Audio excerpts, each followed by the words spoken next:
All right, welcome everyone to the Heritage Capital Project's History Standards Workshop. We just had the stage 1 deadline last week, but this workshop is open to anyone who's interested in learning more about history standards, not just folks who apply for the grant. So we will talk a little bit at the beginning about the grant specifically, but a lot of the concepts that we are going to discuss today are applicable in many more ways than just the grant. So I'm Jay Mortensen. I am work in the Heritage Outreach Department, and I manage the Heritage Capital Projects program with my colleague David, and I will be starting off today, but I do have some other amazing presenters with me today. Allison Campbell, also in the Heritage Outreach Department, Gwen Whiting in our Exhibits and Audience Engagement Department, and a little bit later, Maggie Weatherbee is going to be joining us talking about collections. So I'm going to go ahead and move forward. Oh, yes. So this is our rough outline for today. I'm going to start with an introduction. I'm going to talk about the Heritage Capital Project's application form a little bit. And then I'm going to talk about the historic preservation side of the history standards, because that's my background. And then we'll move into capacity building with Allison, exhibits with Gwen, and collections with Maggie, and have hopefully plenty of time at the end for some Q&A. Oh, and here's all of our names. Thank you again to my awesome colleagues here at the State Historical Society. And another goal of today's meeting was to introduce you to some of my fellow colleagues here. We have a wide range of skill sets in all of our different departments, and everyone is very generous with their time and wants to help support the heritage field and small museums across the state. So if you're looking for support, ask us, and we can usually get you some information and some help. So as a quick review, the purpose of the Heritage Capital Projects program is to provide public access to history. So that is why we have these history standards that are required. You need to demonstrate that the public is going to have access to information and experiences that teach them about history. And then the second bullet here, to support the capital needs of facilities and organizations that preserve and interpret. So in addition to, there's a lot of historic buildings that get funded through Heritage Capital. In addition to preserving the historical materials, you need to interpret them for the public to have an educational experience.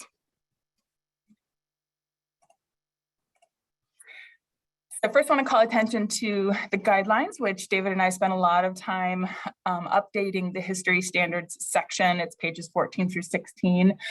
So I would recommend that after you attend this workshop, that you go ahead and read through all of that as well. We tried to describe all of the main points in there, and we'll be summarizing them here today.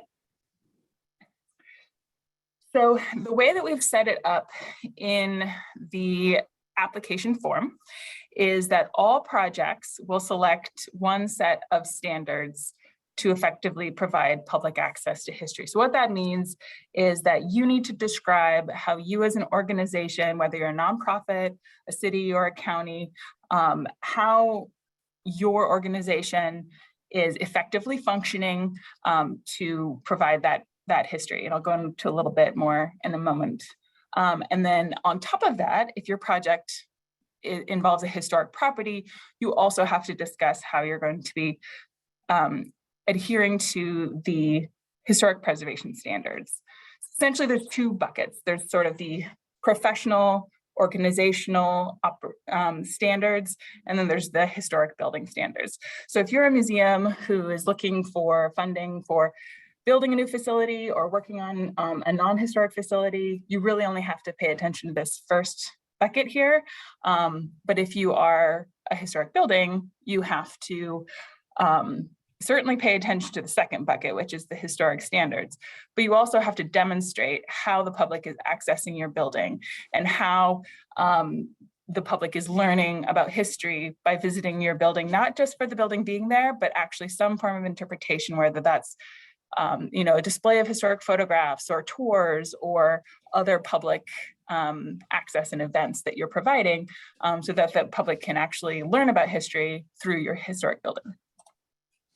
So, the way that it is on the form, and I want to kind of move quickly through this so we can get to the meat of the content today, but there's a history standards section, and the first bit will be selecting either AASLH or AAM standards. And if you have another set of standards that you prefer to use, you may select other.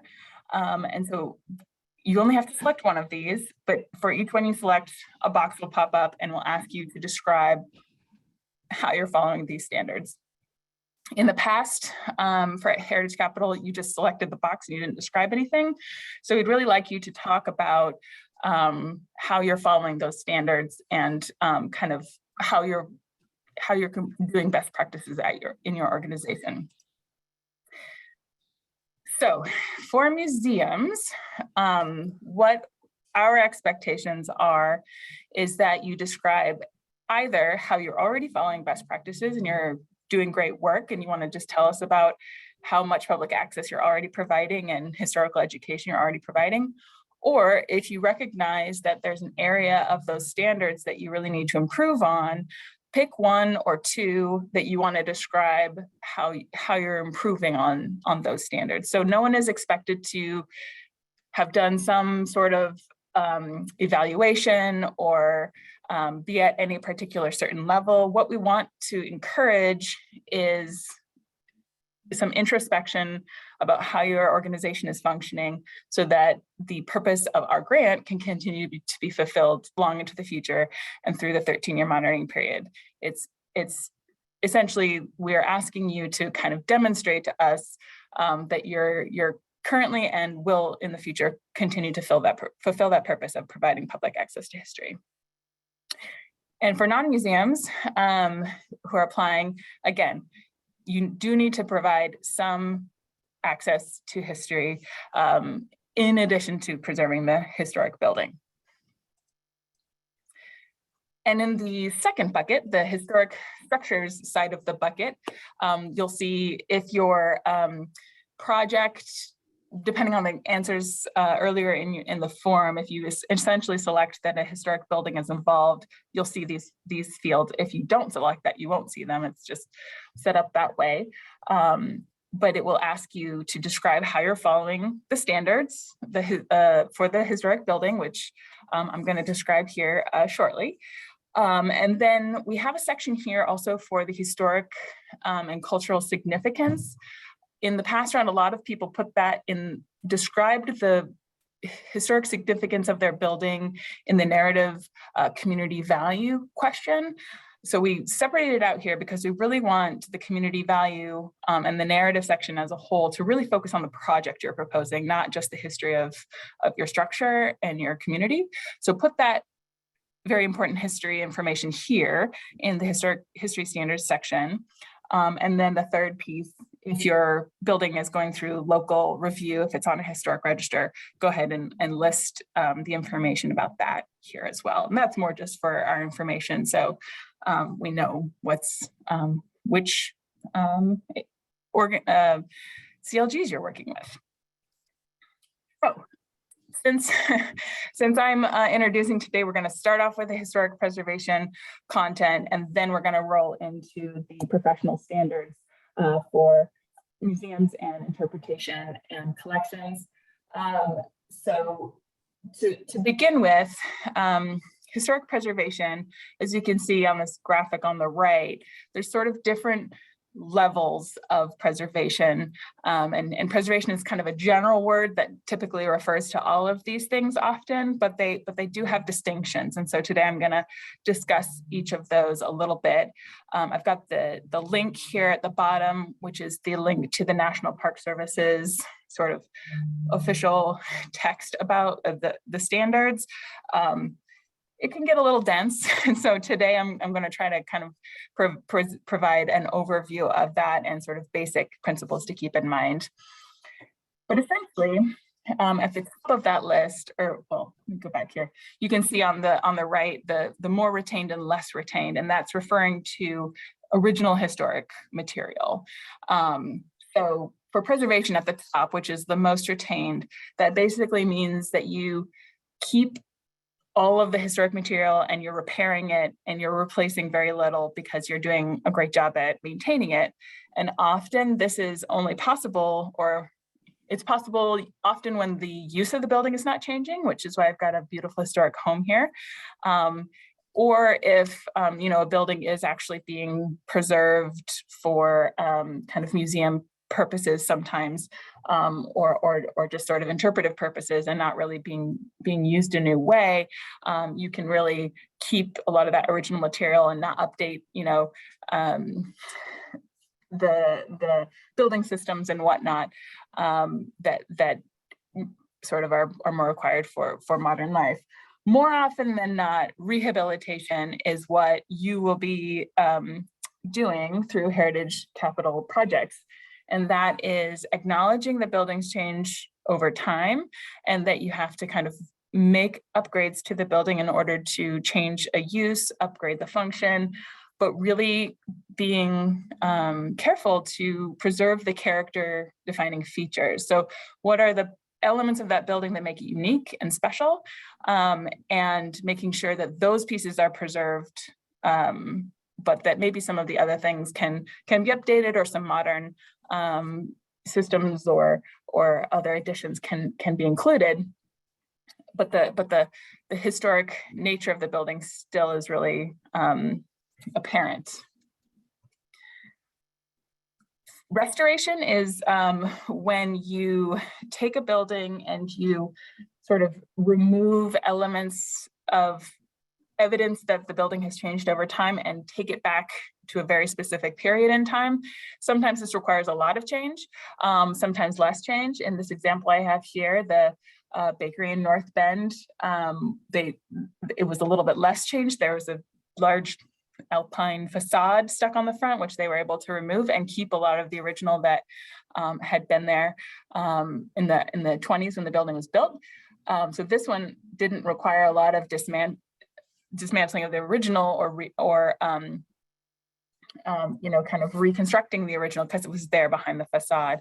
Restoration can take kind of, it really depends on what you have and how it's changed. This one is kind of hard to pin down.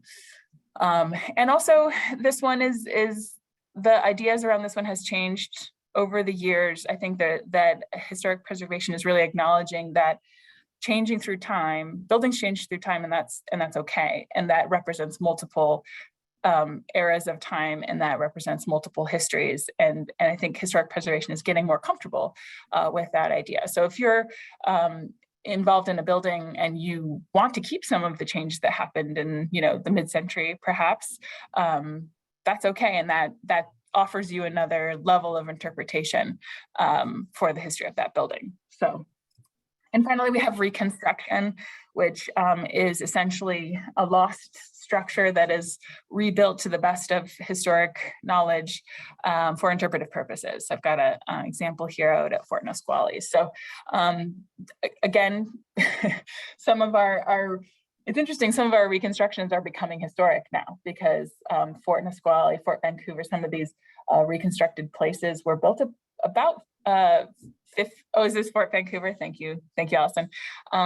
They're built about 50 years ago, and so they in and of themselves are historic artifacts now, which is kind of an interesting layer of historic preservation. And another interesting thing about Fort Vancouver is they had constructed that balustrade with a certain shape at the top, and then they, through more archaeological evidence or learning, they realized that they had been constructing it wrong. And so they've left some of the ones incorrect, but then started building them correctly. And so it even in of itself demonstrates the evolving understanding of missing places. And so that's kind of, it's an interesting educational tool. So moving along, as you can see, there are a lot of approaches to historic preservation. So it's not really a one size fits all process in the sense that you pick, one is better than the other. It really depends on the situation. And here are some of the things to consider when you're deciding what approach to take. How significant is the building and the stories that it represents? What are those character defining features? How many are left? The physical condition, what actual historic materials do you have to work with? What use does the building need to have in order to sometimes survive?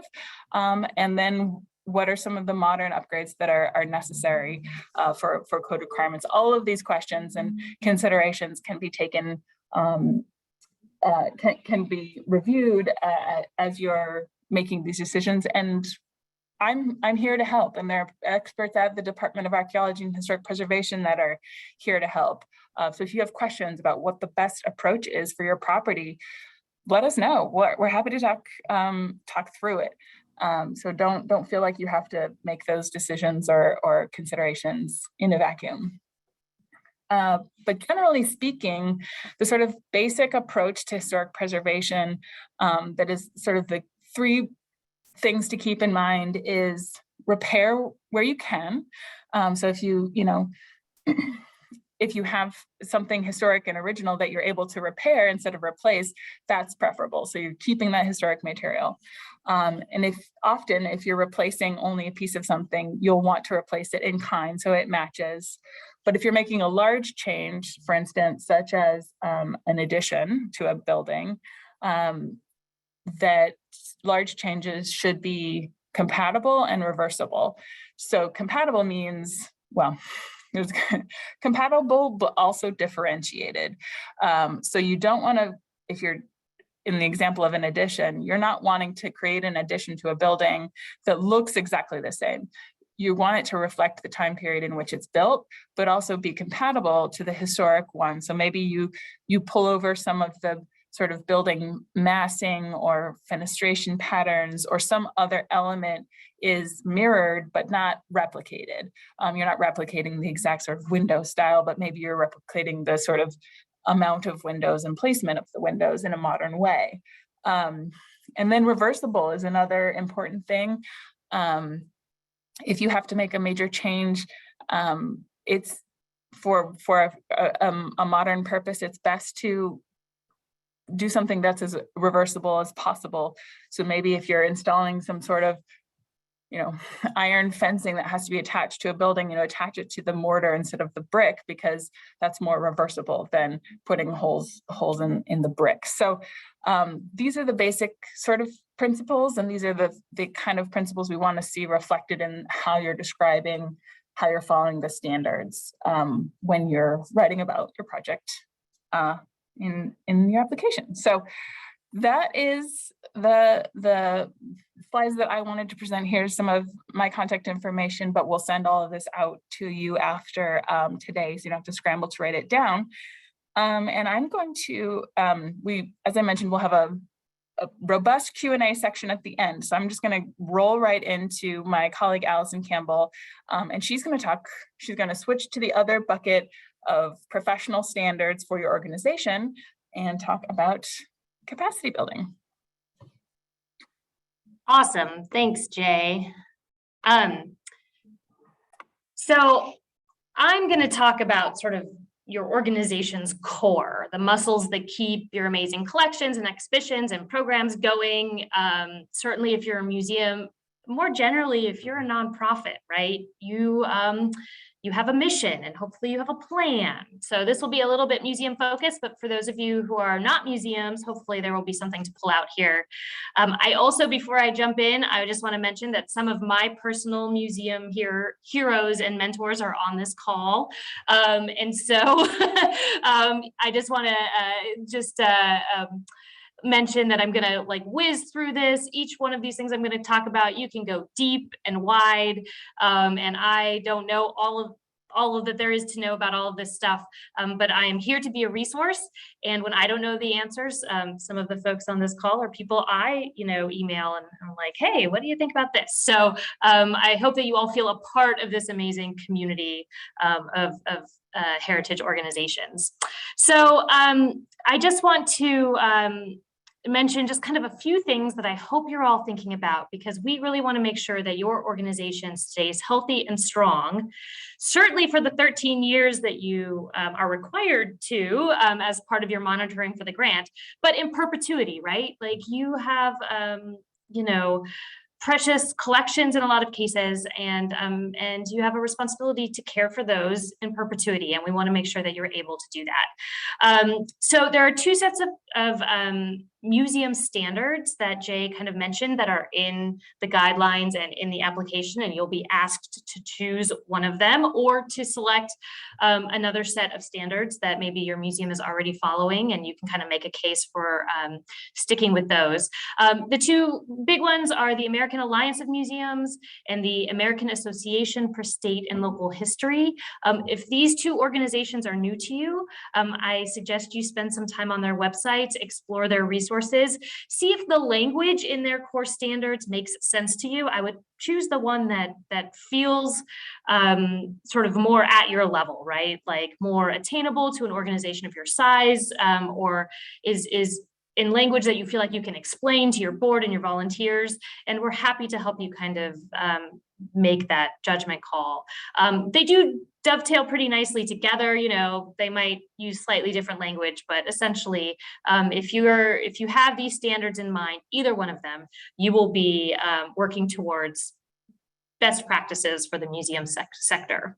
I've drawn some language from a document I really love called the AAM's Core Standards in Plain English, because I like plain English. I do think museum speak can get really jargony, and some of you are very well versed in all of those big words, and some folks are not, and so we want to make sure this is sort of accessible. I will definitely drop that link in the chat. So first, kind of just fundamentally, your organization needs a mission, right? Everybody needs to have a clear understanding, both within the organization and outside of the organization, of what you do and why what you do is important, what makes you unique, right? This is your mission. Our mission here at the State Historical Society is to partner with communities to explore how history connects us all, right? It says what we do, and it's simple and short, but this mission drives every decision that we make, right, as an organization. Everything is in the interest of promoting or advancing this mission. So if you don't have a mission statement, or maybe you haven't revisited your mission statement in a while or ever, it's probably time to take another look at it and see if it actually reflects your current mission and is mindful of the audiences that you serve. So that's the first of our core, perhaps the most core of our core documents is that mission statement, right? You're going to want to write it down. You're going to want to wordsmith it. You're going to want to involve your board. You're going to want to adopt it and vote on it and all of that. And then it's going to, as I said, guide everything you do. And once your organization has a clear mission, you need a plan, right? What are you going to do to support that mission? Strategic planning is about looking ahead, maybe 3 years or 5 years, and identifying goals for your organization that advance that mission and that can be measured, right? You should do evaluation throughout the period of your strategic plan, surveys, interviews, talk to people, collect data like admissions data or zip codes or where people are coming from. Whatever you can use to measure your progress towards meeting those strategic goals, check in often, right? And then, you know, a strategic plan doesn't have to be set in stone, or maybe some of the tools you're using, right, to advance your strategic goals need to be revised or rethought. Like, this is not working, okay? In order to achieve this goal by 2025, we might need to take a different strategy or different tack here. And your goals could be sort of very internal, right? To revamp and implement a new volunteer recruitment plan. They could be massive, right? To complete construction on a new collection storage facility. And there's going to be lots of pieces and parts to those things. And so there's lots of tools for strategic planning. We'd love to help you do some strategic planning for your organization. It's really important, right? Again, if you're going to be around for 13 years and beyond, you know, what are some things that you want to do to make sure you're growing? And I wanted to share this this photo.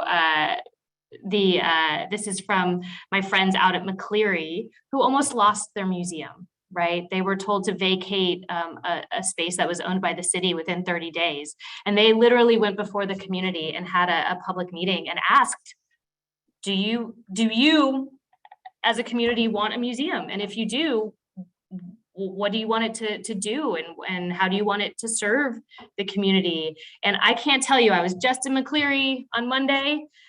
The community support, the way that community has wrapped their arms around this museum is just remarkable. I mean, anything they needed somebody to move a huge school bell onto an exhibit platform, and they called the local wrestling coach, and I think he came down and just picked it up and moved it for them. Nobody else could do it. It was just kind of, just such a charming story, and really exhibits how, the symbiotic relationship between these organizations and the communities they serve. Okay, and there's lots more to talk about how do you know which communities you serve and who's in your community. Your community maybe has changed a lot since the founding of your organization to today, and you need to kind of understand who's living in your community today and how you can stay relevant to them. And there's all kinds of exciting and fun conversations we can have. This is just a teaser, really. I think we can go on to the next slide. Perfect. So this could be kind of leadership or kind of governance. I kind of fall back to the word leadership because governance can be, I think, a kind of complicated word for me anyway. But your organization needs strong leadership. If you're going to grow and thrive over the next 13 years and beyond, you need strong leadership. Everyone has a role to play. This is whether you're a volunteer-run organization or you have paid staff and a board working together. I really encourage everybody to write job descriptions, and not just for paid staff, but also for your volunteer core and for your board members.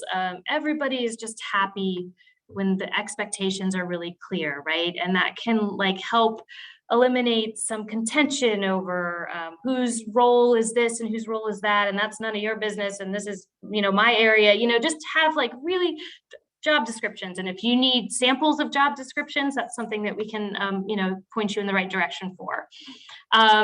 Yes, this is sort of just kind of having a chain of command and understanding and articulating how the staff and the board are going to work together and who's going to make decisions in which situations. And I know a lot of smaller organizations, it's kind of always feels like all hands on deck, right? Like we're just always trying to keep up, and we need every volunteer to be full bore all the time. But even in those situations, it can be helpful to take a step back and be more strategic in thinking about what everybody's strengths are, what they really bring to the table, and how we can kind of all work together to build the capacity and the longevity and the strength of our organization. The last thing I want to say about this is I am going to challenge all of you, and particularly our colleagues and friends from the volunteer museum world, to think about succession planning, right? I know some of you have board presidents who have given all of themselves for years and sometimes decades, right? But that individual may want to move to Iowa to be closer to their grandkids, right? And is that going to create a huge vacuum within that organization where you have to kind of rebuild from scratch?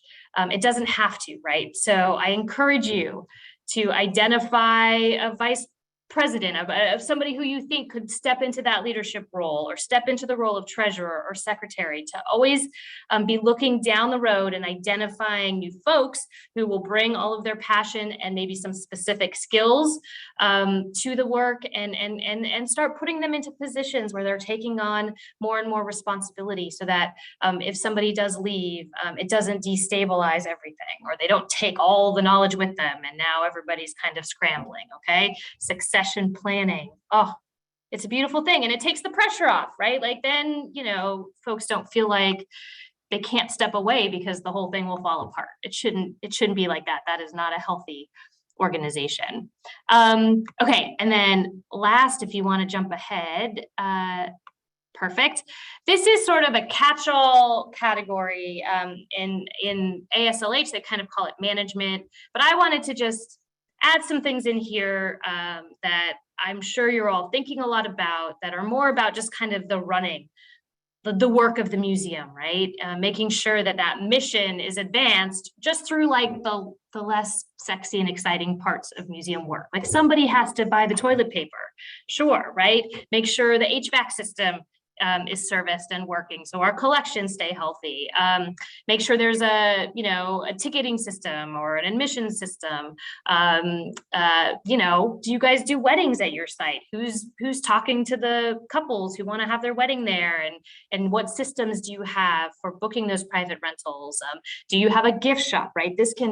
Something like a gift shop takes up a huge amount of human resource, right? And so it's a good idea to have policies for each of these categories that are written down, right? So they can be passed on and improved, and it can all be iterative. It doesn't have to be set in stone, but those documents are really important so that they can carry an organization forward, right? And so that your successors don't get left to kind of figure it all out from scratch. I kind of threw a bunch of random things into this operations category, but I know that these are all kind of core to a lot of the work that you do, and do require a lot of kind of thought and resources. And your organization may not have a gift shop or may not even charge admission, right? A lot of you don't, but are you taking reservations for school programs? Like, what are all the systems at work within your organization? I want you to think about those and making sure you're documenting what has worked and hasn't worked. And I could imagine pulling out, so I know volunteer recruitment, whether you have a small paid staff or no paid staff especially, or even a larger organization like ours, volunteer recruitment and training and retaining volunteers is on everybody's mind right now. The pandemic, really hurt, I think, our ability to retain volunteers. Folks are not comfortable coming back, or they've moved away, or whatever. This could be something that your organization chooses to really focus on in the coming years, because it will absolutely build your capacity and your ability to stay healthy and strong into the future. I'm not sure if you're a volunteer-run organization, this is probably the most important thing, right? To make sure that you have new folks coming into the organization who bring new skills, who are maybe connected to new communities that you want to serve. I think this would be a tremendous thing to kind of take on and tackle. Unfortunately, it's a really complicated thing, right? But we're happy to help if you're wanting to put together a new training manual or some social media to kind of attract new volunteers. The last thing that I want to, that last slide, I just want to mention specifically some resources that are from our colleagues at the Association for State and Local History. If you are a smaller organization, I would take a look at these standards first, because they really are, AAM standards apply to the Metropolitan Museum of Art and the small local history museum. They span that huge spectrum. AASLH is specifically for history and heritage organizations, and kind of, I might speak to your organization more clearly. So I want to announce, this is exciting, you're only the second group of folks I've said this to out loud, that coming soon, I'm not sure when, but soon, the State Historical Society will be rolling out a new affiliate program. Some of your organizations may have joined our kind of membership program, which allowed you to get copies of Columbia Magazine and have your information on our website.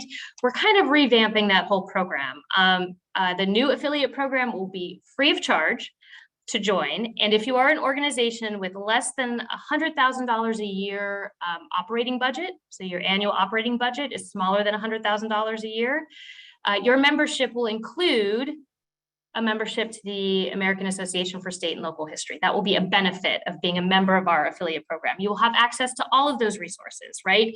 Which includes the STEPS program. Your organization, I know some of you probably are already enrolled in the STEPS program. This is a kind of self-assessment tool that will allow you to break down everything your organization does, right? And look at it carefully, and then get get your organization on track to achieving those best practices. So they help you and they scaffold that process along the way. It is a tremendous organization. I was at Fort Nisqually. We went through the STEPS program, and by the time we finished the STEPS program, we were ready to apply to be an accredited museum with the American Alliance of Museums, which is the gold standard. STEPS got us there, right?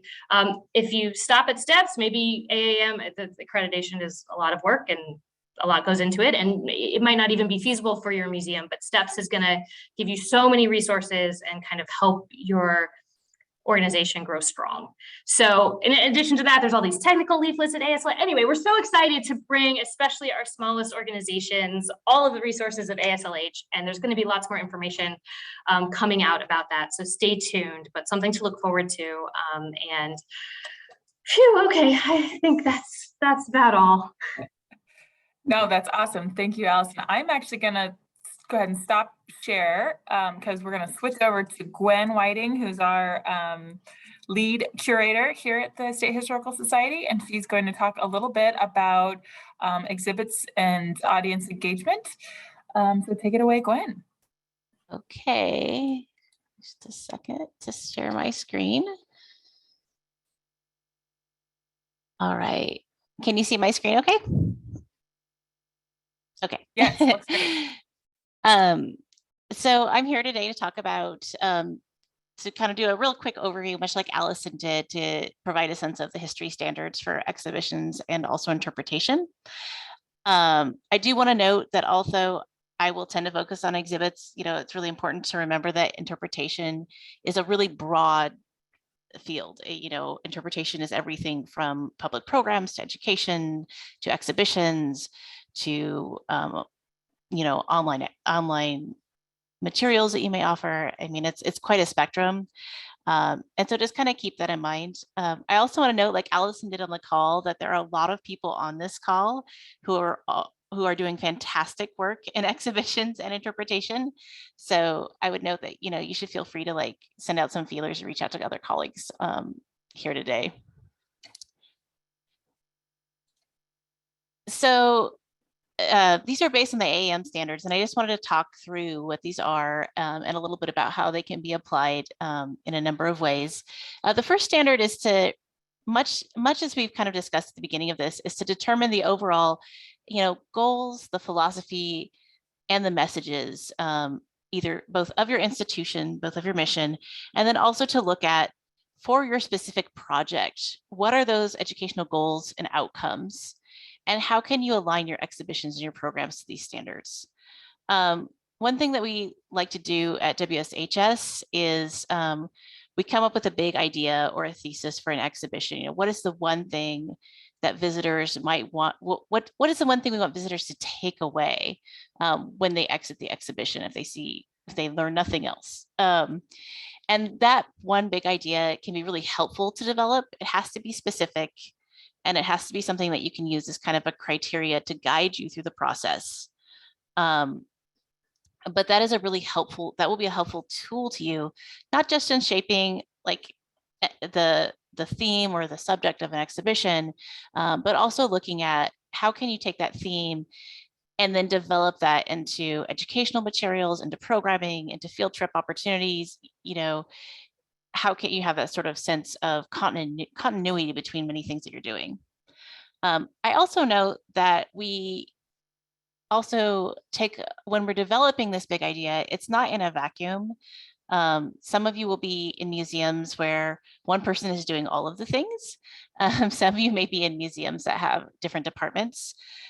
Here we like to work together, exhibitions and education like to work together to talk about what are the educational standards that an exhibition is meeting as we're developing it. So that the big idea and those educational standards can kind of line up. And that's also can be really helpful to when you're putting together an exhibit, if you're doing something that's oriented particularly towards student audiences, to just, it kind of helps you shape your exhibit and know that you're doing something that will work for a particular audience. And speaking of audience, you always also want to think about, as you're shaping this big idea, as you're shaping your interpretation and putting your exhibition together, who are the audiences you're trying to reach with this project, and what are their needs? There can be a tendency to, I think, to say every exhibit is for everybody. And in an ideal world, we want that to be the case, right? We want everyone to get something out of an exhibition. But it can be helpful to think about specific audiences as you're developing specific components of an exhibition. And also to reach out to those audiences and try to engage them in your project, especially if you're working with people who experience a particular event or a particular cultural community, and as well as involving them in the project itself. Talk to them about what are their needs, what are the things that they don't want to see, what are the misconceptions about the idea, and kind of develop an understanding and a relationship to help inform you with what you're doing with this project. And also know that this relationship will carry forward and can help you with other projects.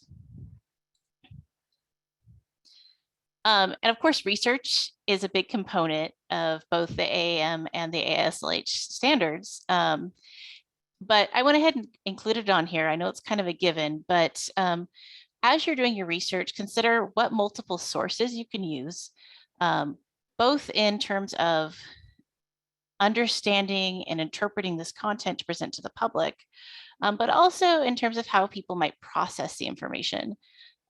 Like if you're putting together an exhibition, is it all going to be, a wall of text? Or are there other ways that you can encourage your visitors to process that? Are there things that they can touch? Are there things that they can listen to or sense?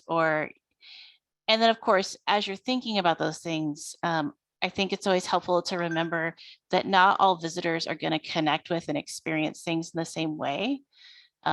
So, where it's possible, if an idea or a concept is really key to get across in an interactive, consider doing an interactive that either works in multiple ways, or consider doing, multiple interactives.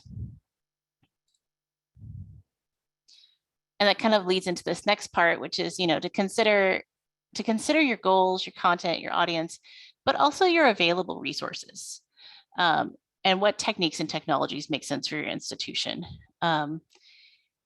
There was a time, I think, in museum practice where everything was pretty much going more and more digital.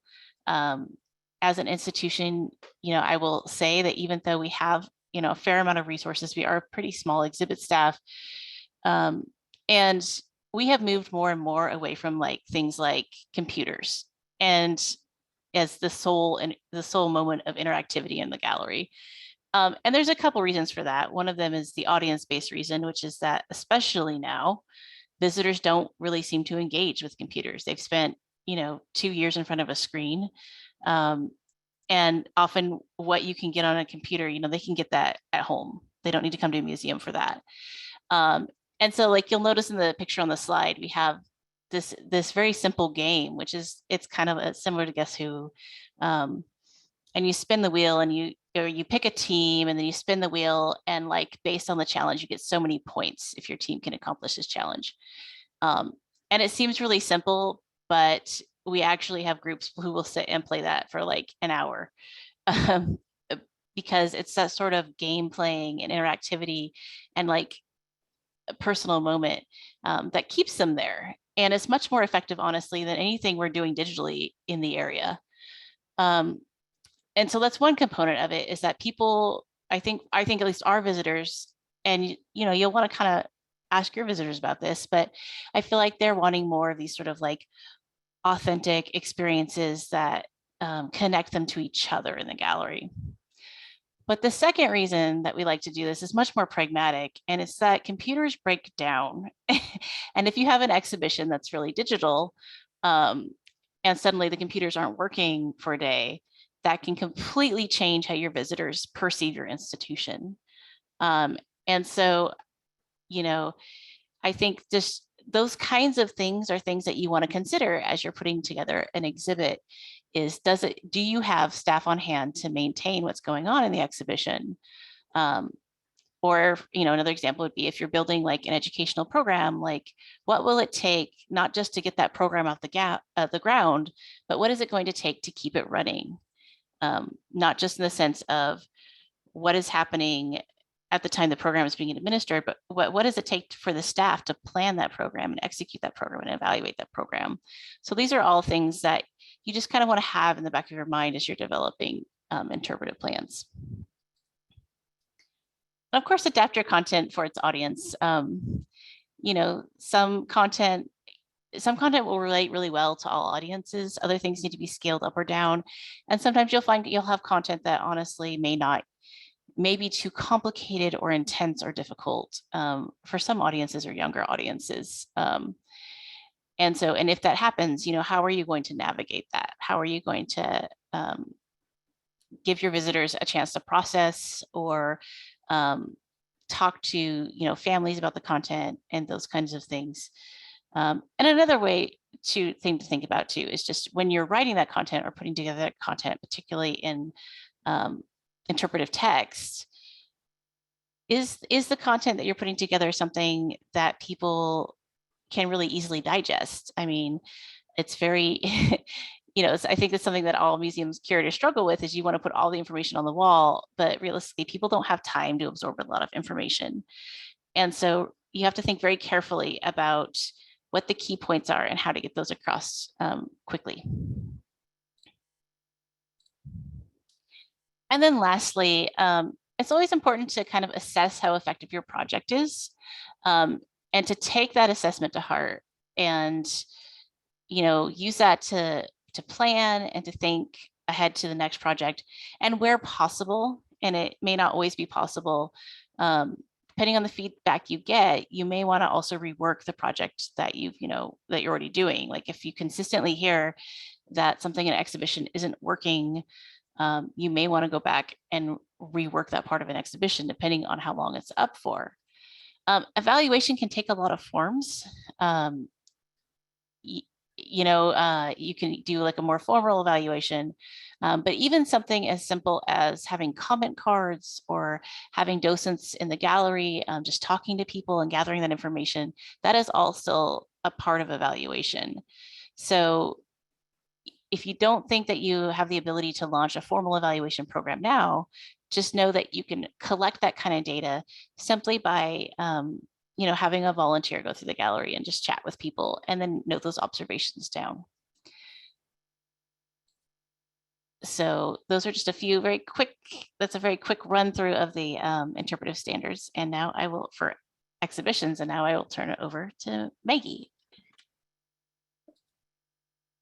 Hi, everyone. It's lovely to see you today. And I don't know about you, but like I just ran from a donor meeting that was so excited that I can barely contain myself, but now I have to talk to you. So it was great.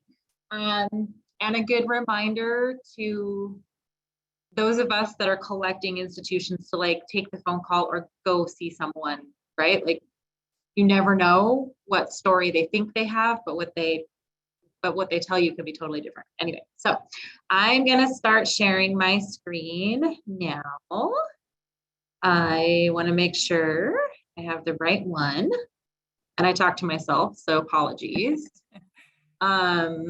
The pandemic did not help that for me. Just, I don't know if anyone else had that problem, but like pandemic made that a little worse for me. So hi, everyone. Like Gwen, I'm here to talk to you today about collection stewardship. My name is Maggie Weatherbee. I'm the head of collections here at the Washington State Historical Society. I grew up in a little town on the other side of the state, and I volunteered in places that didn't have anyone else to work the whole summer. So I might be the person at the State Historical Society who's in a 60,000 square foot building with 6 staff members and, a nitrate chamber and the amazingness that is what we have, but I've also been the person sweeping the floor. So please know that you can reach out at any time to talk to me because I am really excited to be working with all of you. And so I'm going to be just doing, again, as Gwen mentioned, a very high level talk about collection stewardship. I mean, even higher than Gwen. Like I went with like really higher. And a lot of you on this call, I recognized as being great collections professionals yourself. So again, feel free to ask your colleagues, as Gwen said as well, because your knowledge base is great. So apologies to the people who already know, but we're going to go through just a few things. We're always excited to help Heritage Capital projects in any way that we can, and just remember that we're a resource. This is our original building at the Washington State Historical Society. This is a reminder to you that buildings can be artifacts. Parts of buildings can be artifacts. If anything from that falls off, it's an artifact. We bring it inside, right? And we say, David, help, put it back on. If it's defaced, it's an artifact. David spent so much work getting our building cleaned up after we were tagged. And we had to have a preservation team come in. So even though you might not have an official collection at your institution, sometimes it is your building that is the artifact itself. And I can say that in my performance evaluation, the actual building structure is something that I'm in charge of making sure is safe with our facilities team. So we count our building as an actual artifact. So the first thing, again, I'm even higher level than Gwen, right? Like, know what stuff you have is kind of the first and key thing with working in collections. Collections are at the center of all you do. And remember that, like we said, collections can include historic buildings. The collections are a way that you can connect with your community. And that together is a really wonderful basis for everything that Gwen just talked about, right? You can see how it plays into each other. It's okay if you don't know what stuff you have. In my big, beautiful 60,000 square foot building, there is one floor of archives that we don't know what's there. It happens to all of us, okay? We know we're working toward making sure that we know what we have, but everybody has a little corner where we don't maybe know what's there. So don't think it's just a problem for you. And again, feel free to reach out. This is a different angle of and Gwen and I are showing pictures of this exhibition because we really like it. This is our 360 gallery, and this is when we had just finished it. It's really artifact heavy, and we love that whoever collected the ladder that is way taller than was in the original exhibition plan, we had to hire a special truck to get it over, a special art truck, because it was just too big to get it over. It's now being used and part of this really great exhibition that I know teachers are really excited to be using in their curriculum. So you never know if that one thing that's the big thing that you're like, oh my gosh, how are we going to store this, is going to actually end up being a key piece in a gallery someday. Know what stuff you need. Every collection has gaps. Fill them if you have the capacity to do so. I was so excited about the collections visit I just had because it filled a gap. It filled a big gap, and it did not promise to fill a gap. But again, I had the conversation with someone. I also like to tell a story about, I'm a 5th generation Washingtonian. Like I got family all over the state. My grandfather used to stop by his local museum to see if anyone wanted to talk to him about anything, just on the off chance. And we were always really, I was a kid and I was so mortified that this happened, but no one ever took the time to talk to him. And a month after he died, we got a call from the museum asking to do an oral history with him, and it was too late. So I'm an advocate for, if there's someone at the front desk asking for me, I'm gonna go. Because you never know what that's going to be. And I know we're busy, and I know if there's 2 of you, it's really, really hard to do, but I have gotten endowments that way, okay? So really think about that. I love this exhibition that we have at the Washington State Historical Society because it features oral histories. It features people's stories in the first person. So if you have a building and you want to tell the story of that building through people's stories, that's a collection. Okay, right? You can kind of think outside of the box about this too. Know where it is. Location is a real estate thing, but it's also a collections management tool. Knowing where all of your artifacts are is important for your processes. And making sure that everything is safe in that space is important. I'm really lucky. If I'm having a bad day, I can go open a cabinet that looks like this. And we have 15 of these with gorgeous dresses hanging in them. We know where every one of them is, and we're excited to be able to help use them. We know that your artifacts sometimes have stories that are sensitive to people. These are Clovis points, and we worked really hard with our local tribes to make sure we were displaying them in the way that they would like us to be. And Gwen worked really hard on that. So like that's not me. I'm not taking credit for any of that, but know where your things are and know how to talk about them with the correct people. I gotta love that people used to climb mountains and bloomers. There's always going to be one of those in my presentations, just so you know. Take good care of it because it's your reason. It's the reason why we exist here, and why a lot of your organizations exist as well. Again, this can be a building, but it's the reason that you're there. So make sure you're building community with it and make sure that you're caring for it in the utmost capacity that you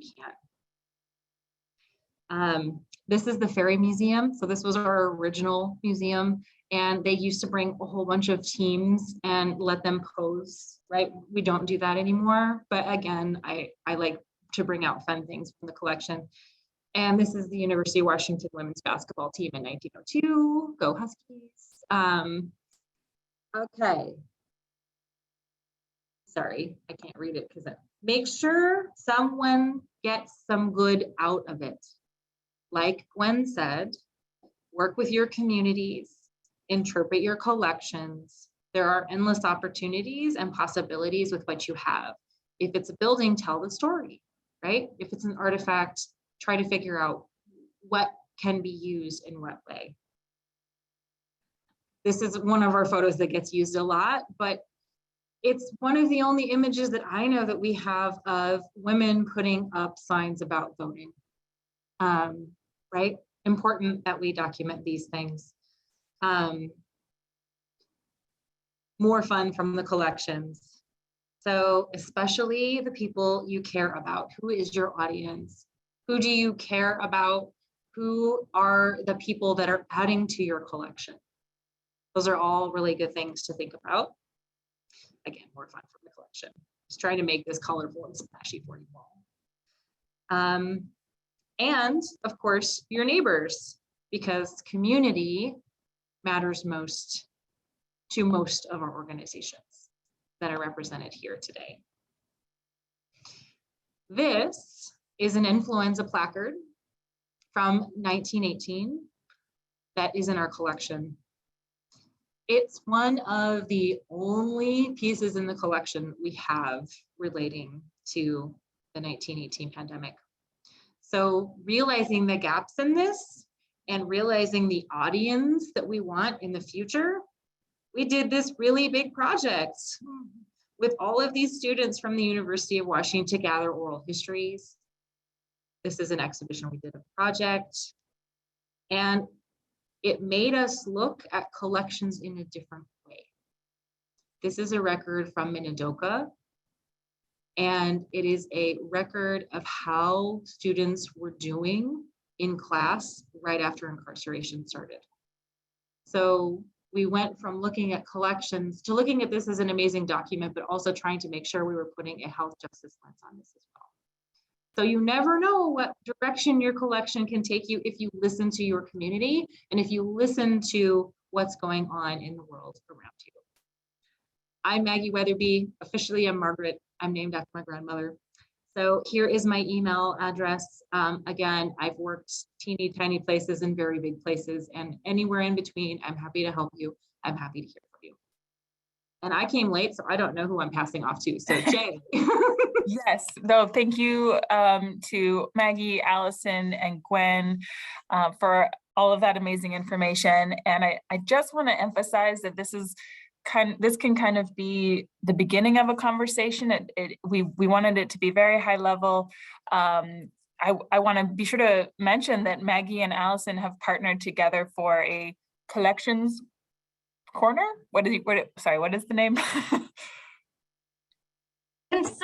Collections concerns. So if Maggie's presentation was of particular interest to you, and those are areas that you really want to dive into and improve at your organization, Maggie and Allison will be hosting these sort of informal collections concerns office hours every couple of weeks, so that you can just drop in, talk about issues, and just get personal feedback as you need it. So I also want to mention that I will be hosting HCP office hours tomorrow, Friday, from 10 to noon. So I'll be hanging out on a Zoom call. And if you want to talk specifically about your application, and I know that if you've applied this round, you haven't gotten your feedback yet, but if you would like to talk particularly about the history standards you plan to talk about in your application, I'm available. It'll be just me. So if you have a complicated question, we may have to refer you to one of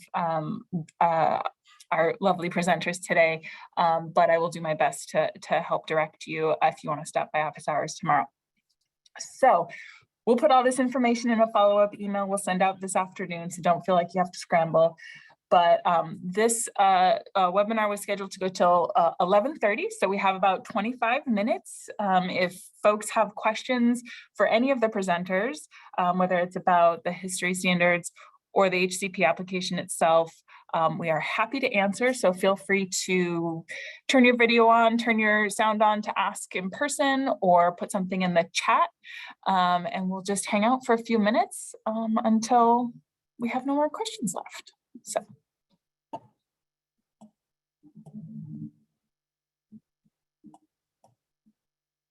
Jay, I'm going to share in the chat too the link to where we post all of our professional development workshops. The link for Maggie's and mine, like drop-in office hours, will be there, just so that everybody has that. But you got to check it regularly because we're always putting more programs up there.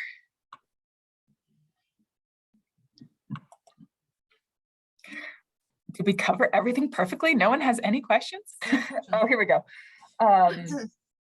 So I have a quick question. So I'm fairly new to my organization, and I know that they had done some of this work about figuring out what standards they were going to try to adhere to and which era they were going to interpret and all that kind of stuff a number of years ago. And, I just wonder if it's worth revisiting, or is it just too difficult to sort of go back and say, well, maybe that wasn't the best decision. Maybe we should have thought about this other option. Have you any experience with groups that have sort of changed horses in midstream, as it were? I will probably pass this to Allison, but generally speaking, I think it's very good practice to continue to revisit some of those topics, because leadership changes, your audience changes, as a couple of presenters noted, in many communities, audience has changed significantly over the past 10, 20 years. And so in order to remain relevant to your community and the people that you're trying to serve, I do think it is really valuable to revisit those topics of, mission and purpose, as Allison was mentioning earlier. Allison, do you have more thoughts on that? Yeah, sorry, Deborah, I was answering a question in the chat, but I think I know sort of what you were referring to about like sort of the process of reviewing core documents. And it is definitely sort of recommended, because also the standards change over time too, right? And so your forebears may have done an exceptional job of drafting those core documents in a way that met the standards in 1982 or before, or maybe they never have really spent some intentional time on those documents. It's a long slog. I mean, the official list of like core documents that all museums should have, or historic ships that operate like museums, historic boats, is long and it's a lot. And so I do really suggest folks take a look at this STEPS program, because it helps you like chunk it out in kind of manageable pieces. I know small museum boards who at their monthly, like maybe twice a year, they have a kind of a meeting where they just focus on one little piece of it, right? And then if they wrap that up, they feel like they've made headway, they move on to the next piece. And that's how they kind of spend their board time. So yeah, happy to, again, direct you to some more of those resources that can kind of help scaffold the process of reviewing and revisiting all of that. Great. Does that kind of answer your question, Deborah? Oh, I have so many more questions. We're here for a while. Maybe I'll stop in at your office hours and we can chat a little bit about our specifics. So how's that sound? You guys, thank you so much. This was a great presentation. Really gave me a lot to think about. Perfect. Thank you, Deborah. Paul, I see your hand. I'm going to go into the chat real quick. Freya was asking how many people are here for HCP or just history standards in general. Based on the applications we received last week and the names that I'm seeing in this Zoom room, I'm guessing probably 80 to 90% of the folks here were brought in for their interest in HCP.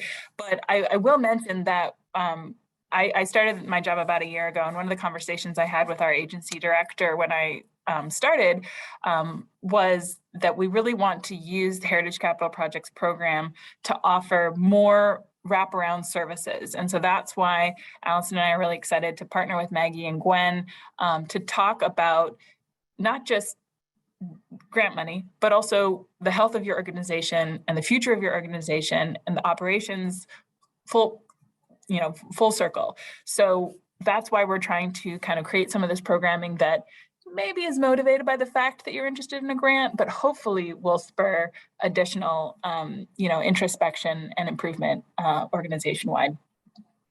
And then there is another question in the chat about appropriate way to ask for tribal consultation, which is an excellent question. And we actually have a whole kind of series on tribal consultation that we're doing with Owen Oliver, Audrey. So I may chat with you or send you some information about that. We have one more session with him next Tuesday, which you'd be more than welcome to join in.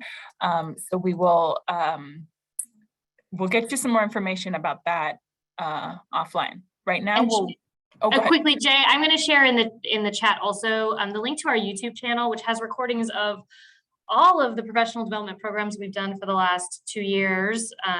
You can follow our journey through the pandemic and figuring out all the technology and all of that. But it also includes a general kind of introduction to tribal engagement with museums that Owen did for us. So that's just a great resource for you to have, just kind of that back catalog of programming we've done. So I'll drop that there. Perfect. Thank you, Allison. Paul. Well, thank you for this webinar. This is really great information, and really happy to hear that you're going to be launching some kind of affiliate program. Our Mercer Island Historical Society, really, I think there's a great need for that affiliate program. I'll just say that. So I've looked at both the AAM and the AASLH websites, and I was concluding that because the AAM is frankly more forthcoming. I mean, they have the plain language versions of everything. It was like, oh, AAM seems like the way to go. And to hear Allison, you're saying, well, no, actually the STEPS program is great. I couldn't get to the STEPS program without paying a bunch of money. So how do I look at that to be able to evaluate whether that's right for this situation? Yeah, you're not wrong. It's occurring to me. In fact, as I was working on this presentation yesterday, I didn't have my STEPS booklet with me, and that was frustrating. Yeah. So we're happy to just, hopefully ASLH isn't listening, but I'm happy to share with you technical leaflets that, again, you can only kind of access with membership. The STEPS workbook is a little bit trickier, but I can get some of that material to you to review. I think that I agree that the AAM standards may work really well for your organization. So I didn't mean to kind of like divert your attention. We just don't have as much of an in with AAM as we do with ASLH in terms of kind of additional things that we can kind of offer to you. But like I said, if your goal is to become an accredited museum, which is why not make that the goal, right? That means that you are, you have actualized all of the best practices, or you're working towards that. Then I encourage you to lean into AAM, and happy to talk more about it. But you are right, there's a little bit of a paywall to STEPS for the smaller organizations. We're going to eliminate that for you. The membership, the membership for ASLH is on a sliding scale, depending on, so even if your budget is above $100,000 annually, membership is not, for your organization, is not out of reach, and is kind of scaled. So definitely explore that. And I'll share that link in the chat too. Yeah, thank you, Allison. And I'll just mention that part of our motivation to establish this affiliate program, which again, we would like to get launched as soon as possible, but it is still in the works, is the fact that ASLH and AAM have great resources, and we don't feel like it makes sense for us to try to reinvent that wheel. What our goal is now is to try to make those more accessible to folks and help folks use those tools to improve their organizations. That's something that Allison and I have talked about really wanting to focus on, is being able to actually, assist with strategic planning and some of this work. So we're hoping to kind of help in that direction as well. I see a question from Deborah about the sessions with Owen Oliver in the chat. And so to quickly explain that for anyone else who's interested in the tribal consultation piece, is we asked Owen to do kind of a two-part program. The first part was like a lecture that Allison mentioned is on our YouTube channel that was recorded.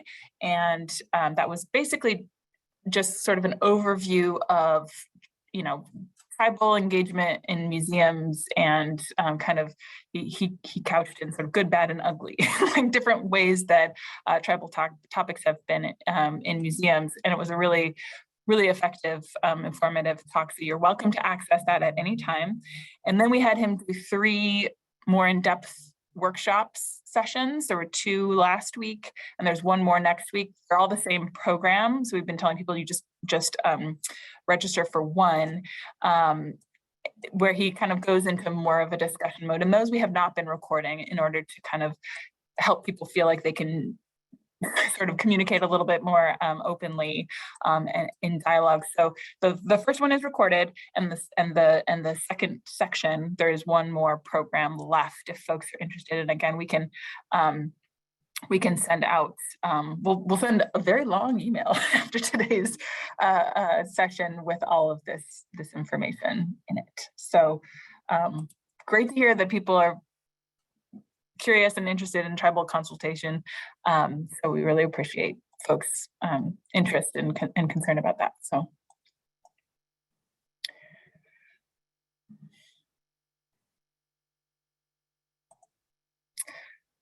A comment from Suzanne about tribal consultation. Advice from a tribal preservation officer about what is entailed would be most helpful. Do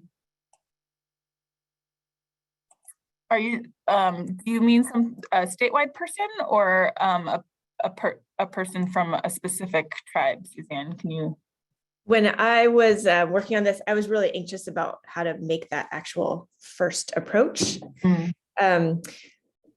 Luckily, we have a connection for someone who works in their office, and she was able to help me do that. But I didn't know what to say. I didn't know do I just write an email? Do I make a phone call? I hear that they're super busy.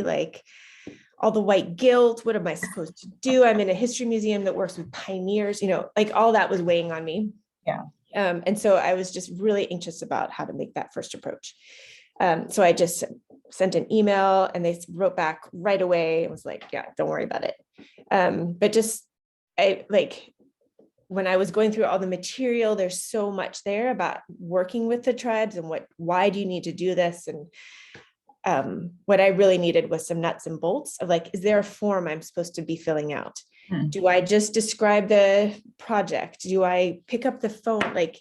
Just a real nuts and bolts. I need to get some response back for my application kind of. But wanting to open the door to that kind of relationship at the same time, right? Yeah. So, and I can say from just the museum perspective, if you're feeling that way and you need help, reach out to us, because we're happy to try to help, even just talk through the process with you so you can have some of that angst go away. I think it's because just that's why we're here. Yeah. It would be really helpful for one of those tribal preservation officers, we work with the Colville tribes, to have one of those folks say, here's what we want from you. Here's what would be really helpful. I am totally on board with why this needs to happen.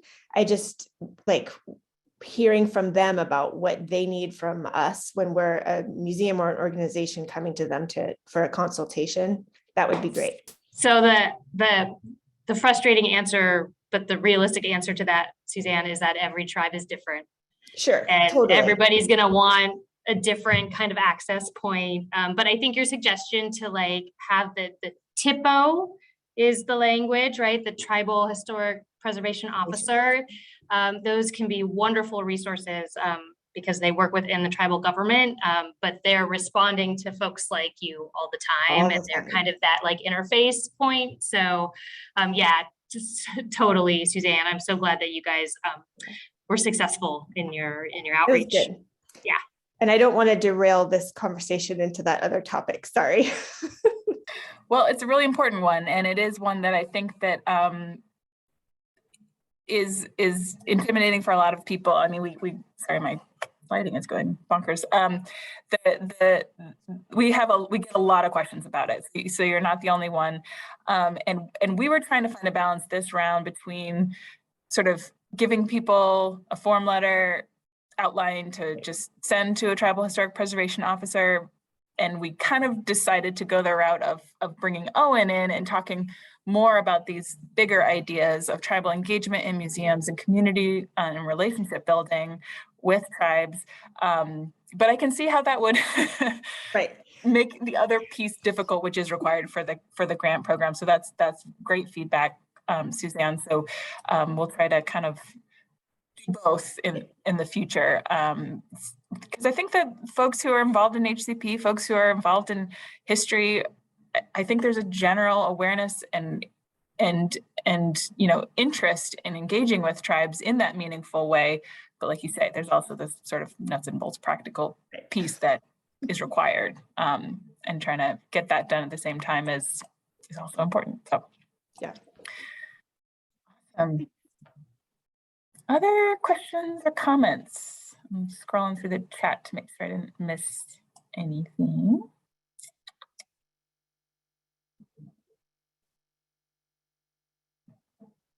I could add something here if it's okay. Sure. So DAP has an index of all the tribes and contact information, which probably the addresses are fine. We've mailed 7 letters out, but there are problems with emails and things like that don't track. And so don't depend on an email that might not come back because it might not be going anywhere. Yeah, and David put the link to the DAP website that has that list. So if folks have not seen that yet, it's there. But kind of as Allison said, every tribe has different ways of preferred communications, and so it's not exactly one size fits all. And sometimes the last round of communications we had to do in my department there was actually like a change in tribal government happening. So sometimes it's just a really good idea to just make sure that the chairman's still the same, or the chairperson, right, is still the same.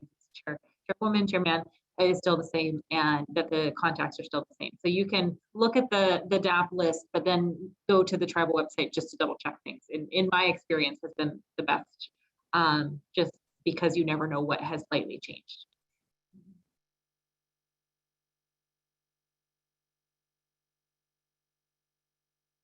Another comment from Deborah in the chat about tribal consultation.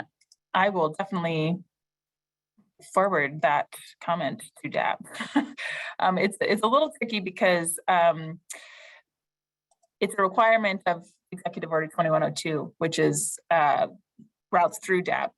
But because we're a state agency and the money is state money, we're required to adhere to it. So it's a little bit of a dual process between DAP, between us as the granting agency. So yeah, it can get a little confusing of whose rules and whose requirements and whose information. So I'll definitely forward that, Deborah. Thank you. All right, we have 2 more minutes. Any questions more about kind of looping back over to the professional standards and the history standards and how we're asking for those in the application? And I know you can't see that on your forms right now, but we did have the application video, which kind of outlines that. And so hopefully folks are anticipating those pieces. Suzanne. So my question is about finding and or working with someone who, as a contractor on a historic preservation project. We've tried to reach out to some people to come and do some evaluations for us. And they say, oh yeah, sure, I'm familiar with the standards. And so we try to write it in to our agreements, our work agreements and things. But is that sufficient? Like, is there some kind of certification that these contractors would need to know if they're providing guidance to us? Or like, how might that work? That is a really great question. And here in Washington State, there have been a few attempts to kind of create a historic preservation certification program, which has not really gotten off the ground, unfortunately. And so there is not really any like verified list or certification, unfortunately. I would say, and we don't as a state agency sort of recommend any particular contractors. I would say the best way to find a contractor or to know whether or not a contractor understands the standards is to look at their past work and see if they've worked on historic buildings before, because in my experience, contractors who maybe have worked on old buildings, but not really in a historic preservation capacity. And they are not able to kind of make that connection or distinction.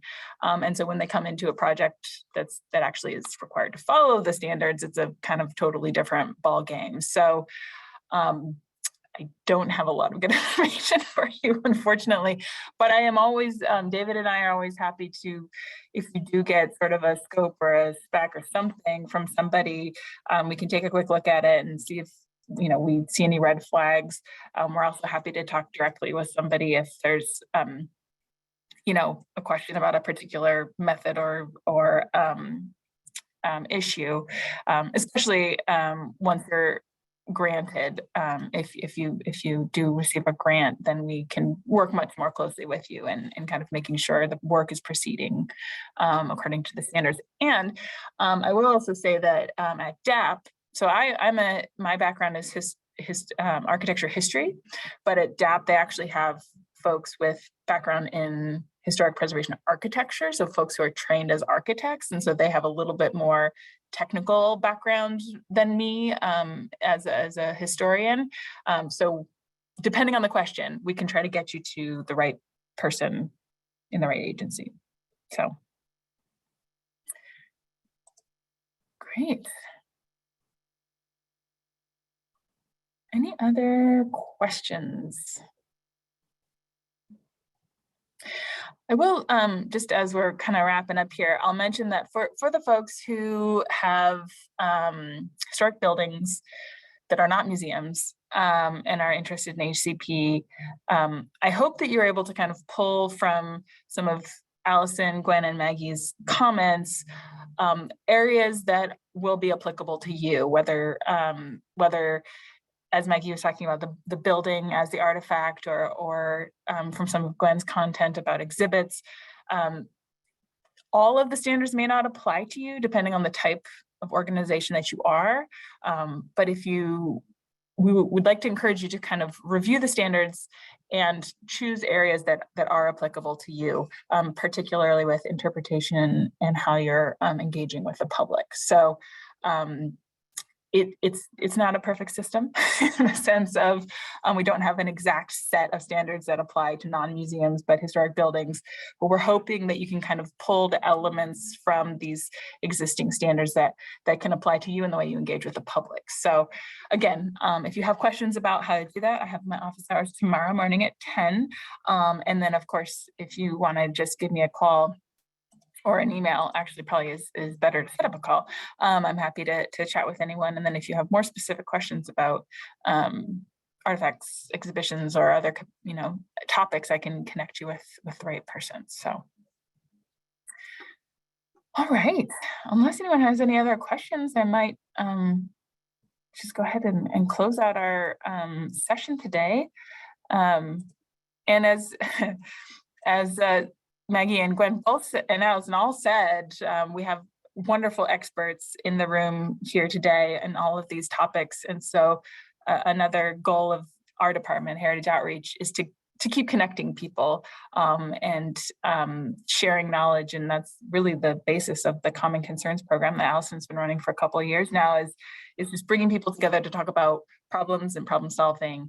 And so if there's a more specific topic that you'd be interested in diving in on, let us know, and we'll put a webinar together around it. Maybe not tomorrow, but we can loop some folks in that we know are doing really good work. Again, pull in some of our colleagues here at the State Historical Society, perhaps. So let us know if there's an area where you want to dig in more, and we're happy to help organize that information for you. But of course, loud and clear, we're getting more back on tribal consultations. So we will be revisiting that for sure. So thank you to everyone, and especially to my colleagues here at the State Historical Society for joining us. We hope this was helpful. And for those who did apply, hopefully you got the email that went out that we are planning to have responses no later than next Thursday to your application. So you'll be hearing from us soon. We're busily reviewing. So if you did not get that email, let me know, because that means that all of my emails are going to your junk mail. So we will be in touch again soon. Thanks, everyone.